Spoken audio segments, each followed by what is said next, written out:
Hello students, my name is Ritu Sharma from Shri G K Jain school. आज मैं आपको हेरिडिटी के बारे में पढ़ाऊंगी।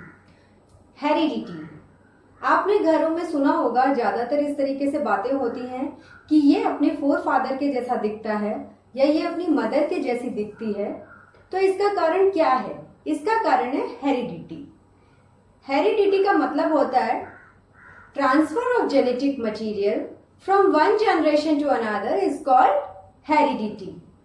अब जेनेटिक मटेरियल कौन सा हो सकता है? जेनेटिक मटेरियल क्रोमोसोम हो सकता है या डीएनए भी हो सकता है। क्रोमोसोम, अब मैं आपको क्रोमोसोम के बारे में डिटेल स्ट्रक्चर बताती हूँ कि क्रोमोसोम क्या होता है। क्रोमोसोम्स जो है सेल में पाए जाते हैं। ये सेल हुआ, सेल के बीच में क्या होता है? न्यूक्लियस। सेल में न्यूक्लियस होता है। इस तरीके से थ्रेड लाइक स्ट्रक्चर्स जो होती हैं उनको क्या बोलते हैं? क्रोमैटिड्स बोलते हैं। ये जो थ्रेड लाइक स्ट्रक्चर है इसको क्या कहते हैं? क्रोमैटिड्स। जब सेल डिवीजन होता है उस टाइम पे ये जो क्रोमैटिड, जो थिन थ्रेड लाइक स्ट्रक्चर है, वो क्या हो जाते हैं? कॉइल्ड होकर के किसका निर्माण करते हैं? क्रोमोसोम्स का।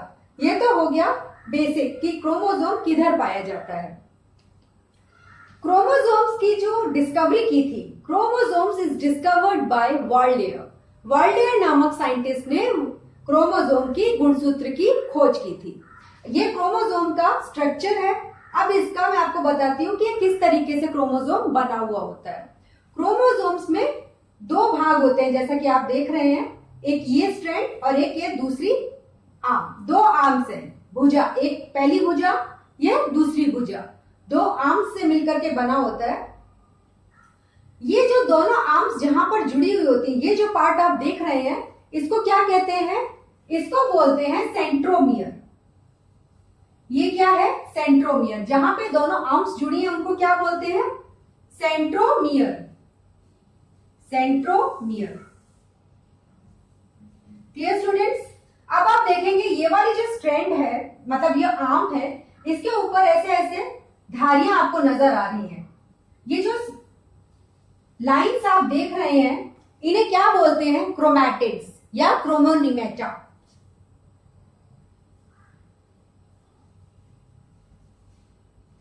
क्रोमोनिमेटा। इस क्रोमोनिमेटा के ऊपर ये डॉटेड जो स्ट्रक्चर है इसको क्या बोलते हैं? क्रोमोमियर। एक क्रोमोनिमेटा के ऊपर थाउजेंड्स, मिलियंस ऑफ क्रोमोमियर्स पाए जाते हैं, हो सकते हैं क्रोमोमियर्स।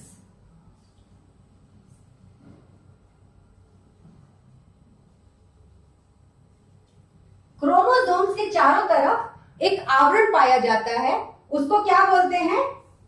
पेलिकल।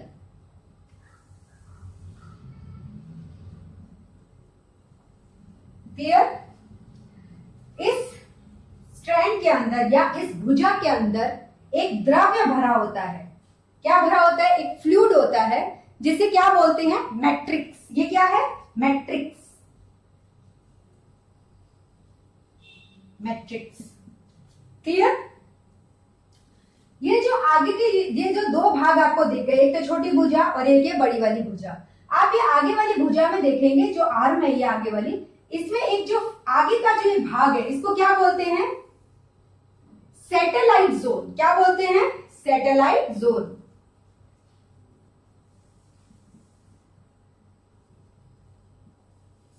ठीक है? बीच में ये इस तरीके से संकुचित हुआ है। तो ये जो आप भाग में ये संकुचन जो आप देख रहे हैं, संकीर्णन जो आप देख रहे हैं, इसको क्या बोलते हैं? प्राथमिक संकीर्ण।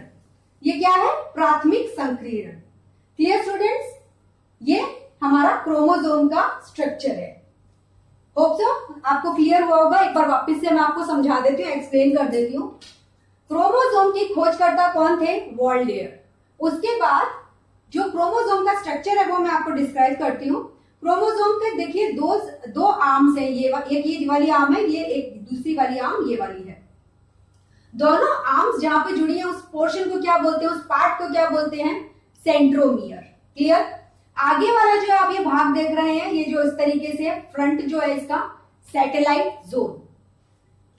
क्रोमोसोम के अंदर ऐसी धारियां जैसी स्पाइरल आकार की लाइंस दिख रही हैं आपको, उनको क्या कहते हैं? क्रोमोनिमेटा या क्रोमैटिड्स। ठीक है, इन क्रोमैटिड्स के ऊपर ऐसे मोती के आकार की कणिकाएं पाई जाती हैं, उनको क्या बोलते हैं? क्रोमोमियर। और इनकी संख्या, क्रोमैटिड्स के ऊपर क्रोमोमियर की संख्या बहुत हो सकती है, हजारों, 2000, कितनी भी हो सकती है। क्रोमोसोम्स का जो चारों तरफ का जो आवरण होता है उसको क्या बोलते हैं? पेलिकल। और इसके अंदर जो द्रव्य भरा होता है इसको क्या बोलते हैं? मैट्रिक्स। Clear students? अब देखिए क्रोमोसोम्स के प्रकार, टाइप्स ऑफ क्रोमोसोम्स, ये किस तरीके से प्रकार हम किस तरीके से बनाएंगे या किस तरीके से हम विभाजन का क्या कारण हो सकता है? सेंट्रोमियर की पोजीशन के अनुसार कहां पे सेंट्रोमियर लोकेटेड है, मतलब उसकी स्थिति कहां पे, सेंट्रोमियर की स्थिति के अनुसार जो क्रोमोसोम है, गुणसूत्र है, वो 4 भागों में विभाजित है। वो कौन कौन से हैं? Metacentric. First one is metacentric. Metacentric में देखेंगे आप, ये जो दोनों भुजाएं हैं, ये वाली और ये वाली भुजाओं को क्या बोलते हैं? क्रोमैटिड्स। राइट? इसके जो दोनों बाजू है या दोनों भुजाएं है, ये क्या है? इक्वली डिवाइडेड है। सेंट्रोमियर कहां लोकेटेड है? बीच में, इसलिए ये क्या है? मेटासेंट्रिक। दूसरा है सब मेटासेंट्रिक।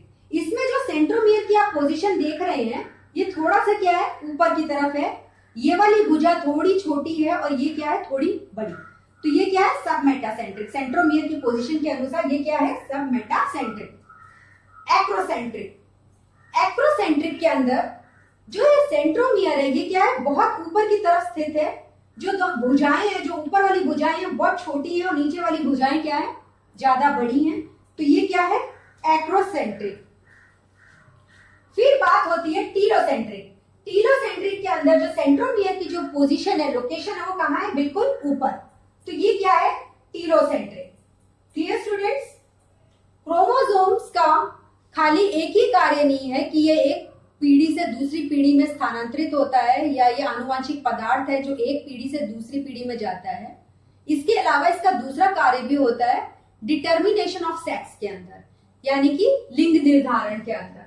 एक बार के लिए आप ये पूरा देख लीजिए, फिर मैं आपको डिटर्मिनेशन ऑफ सेक्स के बारे में वो बताऊंगी कि किस तरीके से डिटर्मिनेशन ऑफ सेक्स होता है। एक बार क्विक व्यू देख लीजिए। ठीक है स्टूडेंट्स? अब determination of sex.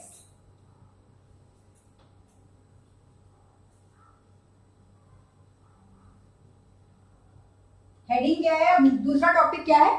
Determination of sex.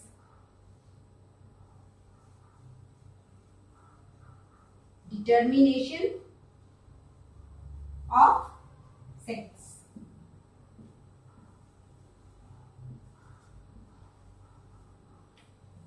इसको समझने से पहले हमें ये पता होना चाहिए कि मानव के अंदर, ह्यूमन बींग्स के अंदर क्रोमोसोम्स की कितनी संख्या होती है।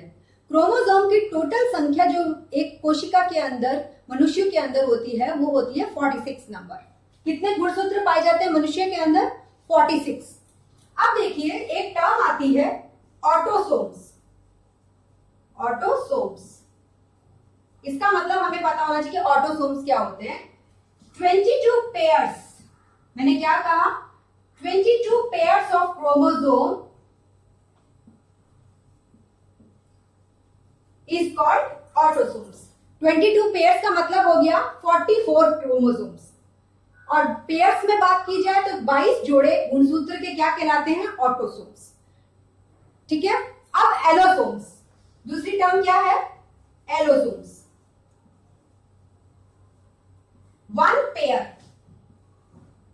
Pair of chromosome is called allosomes. इसमें वन पेयर के अंदर 2 गुणसूत्र होंगे, राइट? इसमें से एक गुणसूत्र एक्स हो सकता है, दूसरा क्या हो सकता है? X Y. Clear? X X X Y. Allosomes का दूसरा नाम क्या है? Sex chromosomes. ठीक है? तो एक्स एक्स अगर है तो फीमेल, एक्स वाई है तो क्या हो गया? मेल। Clear students? अब मैं आपको डिटर्मिनेशन ऑफ सेक्स किस तरीके से होता है ये और थोड़ा एक्सप्लेन कर देती हूं।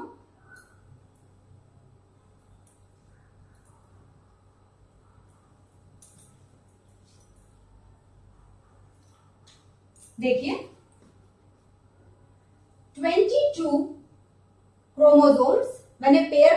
मैंने क्या बोला है, 22 chromosomes plus XX, 22 plus XY। ठीक है, ये क्या कहलाते हैं, होमोगैमेट। ये क्या है, होमोगैमेट। होमोगैमेट कौन होते हैं, फीमेल्स। हेट्रोगैमेट्स मेल्स में।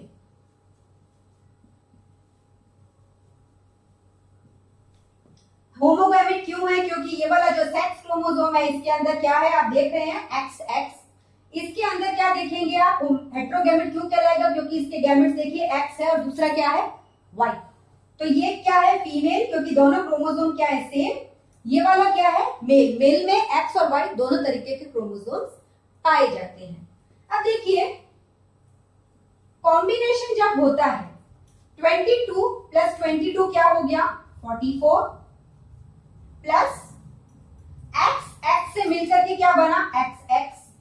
दूसरी पॉसिबिलिटी क्या हो सकती है, 22 प्लस 22 क्या हुआ, 44। दूसरी पॉसिबिलिटी क्या हो सकती है, ये वाला X इस Y के साथ मिल जाएगा तो क्या बनाएगा, XY। Clear students. तो ये 44 प्लस XX क्या होता है, सेम गैमेट्स है, देखिए सेम क्रोमोसोम है, सॉरी सेम क्रोमोसोम्स है XX, यानी कि वन पेयर ऑफ एनोसोम एक्सेस क्या कहलाता है, फीमेल, और XY क्या कहलाता है, मेल। राइट, तो यहां पे क्या बनी, फीमेल, और यहां पे क्या बन गया, मेल। इसलिए डिटर्मिनेशन ऑफ सेक्स जो होता है वो मेल्स के द्वारा निर्धारित किया जाता है, क्योंकि उसमें जो क्रोमोसोम्स पाए जाते हैं वो क्या होते हैं, XY होते हैं। फीमेल के द्वारा कभी भी सेक्स का डिटर्मिनेशन नहीं होता है। Clear students.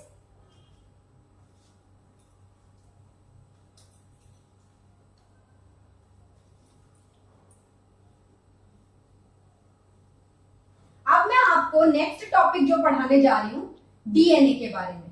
डीएनए भी क्या है, एक आनुवंशिकी पदार्थ है जो एक जनरेशन से दूसरी जनरेशन में जाता है। तो अब हमारा टॉपिक क्या है, डीएनए, जो कि बहुत ज्यादा इंपॉर्टेंट है आपके एग्जामिनेशन पॉइंट ऑफ व्यू के लिए।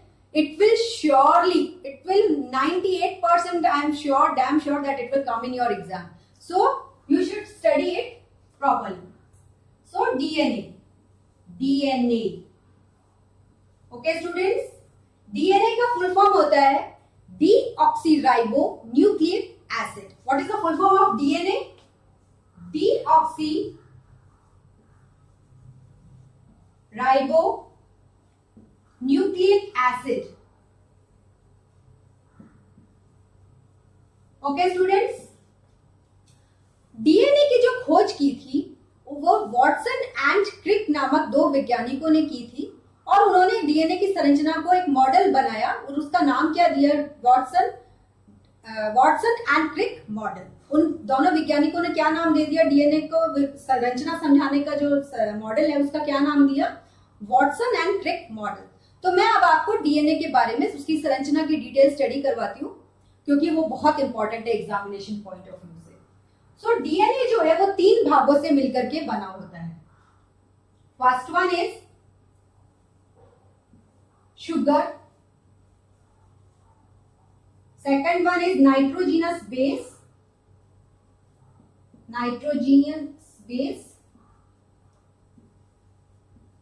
और तीसरा जो पार्ट है वो क्या होगा,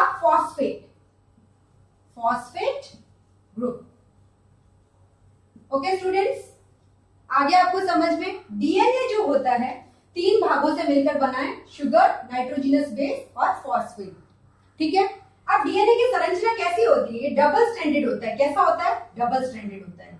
2 स्ट्रैंड्स दिख रहे हैं आपको, ये दोनों क्या होते हैं, आपस में जुड़े हुए होते हैं, ऐसे ऐसे करके, इस तरीके से। ठीक है, ये तो एक बेसिक संरचना मैंने बताई कि 2 स्ट्रैंड्स होते हैं, ये जुड़े हुए होते हैं। अब इसका आपको मैंने बताया ना कि ये 3 भागों से मिलकर के बना होता है, शुगर, नाइट्रोजनस बेस और फॉस्फेट। तो नाइट्रोजनस बेस जो होता है वो क्या पाया जाता है, बीच में। शुगर कहां पाई जाती है, इस स्ट्रैंड्स पे क्या पाई जाती है, शुगर, और शुगर से क्या अटैच होता है, फॉस्फेट ग्रुप। ठीक है students, clear.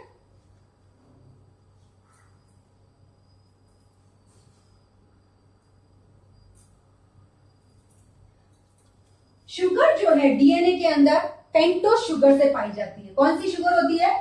Pentose sugar. 5 carbon की शुगर पाई जाती है, पेंटोस शुगर। नाइट्रोजिनस बेस इसमें 4 प्रकार के होते हैं। Adenine,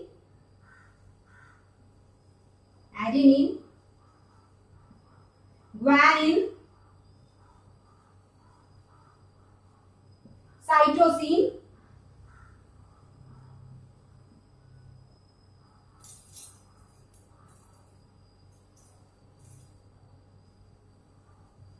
and thymine.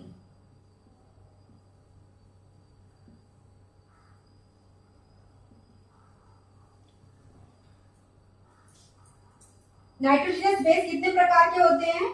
Nucleic acid के अंदर 4 प्रकार के होते हैं। Adenine, guanine, cytosine, thymine. Clear students? आगे आपको समझ में? Sugar, nitrogenous base, phosphate group. Adenine plus thymine मिलकर के क्या बनाते हैं? प्यूरिन। ग्वानिन एंड साइटोसिन क्या बनाते हैं? पायरिमिडीन।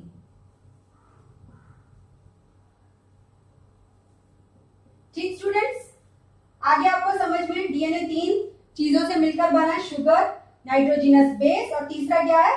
फॉस्फेट।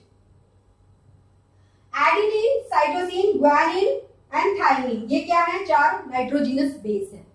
क्लियर? अब हम डिटेल स्ट्रक्चर पढ़ेंगे कि किस तरीके से डीएनए में ये तीनों चीजें अरेंज होती हैं। ये क्या है? शुगर।